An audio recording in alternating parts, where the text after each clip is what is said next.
नमस्कार. श्री ब्रह्मचैतन्य महाराज गोंदवलेकर प्रवचन. आज 5 जानेवारी. नामस्मरण व एकाग्रता.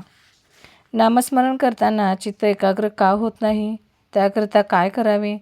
नामस्मरण करीत असताना हजार तऱ्हेचे विचार मनात येतात हे खरे.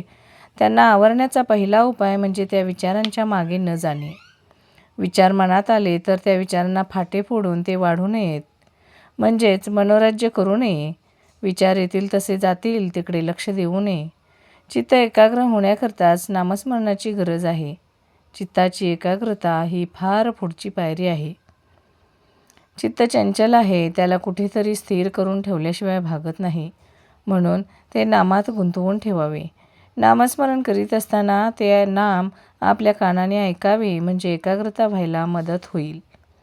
एकाग्रता झाल्याशिवाय नाम घेण्यात अर्थ नाही आणि नामाशिवाय एकाग्रता होणार नाही या संशयात न पडता साधे सोपे नाम घ्यावे, म्हणजे आपोआप एकाग्रता येईल.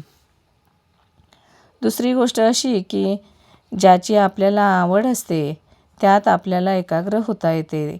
आपल्याला विषयाची आवड असते म्हणून विषयाचे सेवन करताना आपण एकाग्र होतो.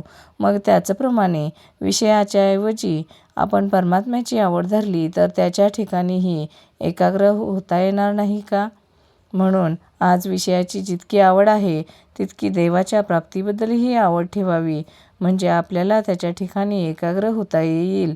एकाग्र होणे म्हणजे त्या ठिकाणी समरस होणे होय. मीठ पाण्यात टाकले म्हणजे ते पाण्याहून वेगळे राहते का?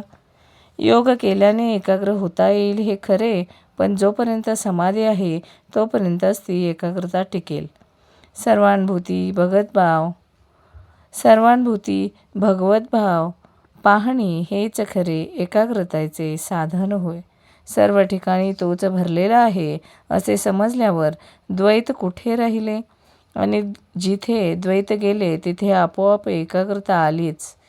अशी एकाग्रता साधते तीच खरी समाधी होय. मनुष्य अगदी एकटा असला किंवा एकांतात असला तरी आपल्या कल्पनेने तो अनेक माणसे आपल्या भोवती गोळा करतो.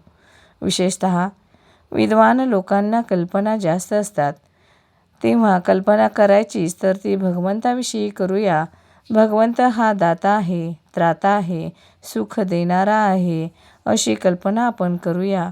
त्यातच खरे हित आहे.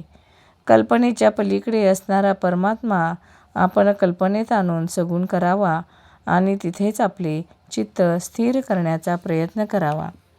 मन एकाग्र होत नसेल तर न होवो, पण नामस्मरण सोडू नये. धन्यवाद.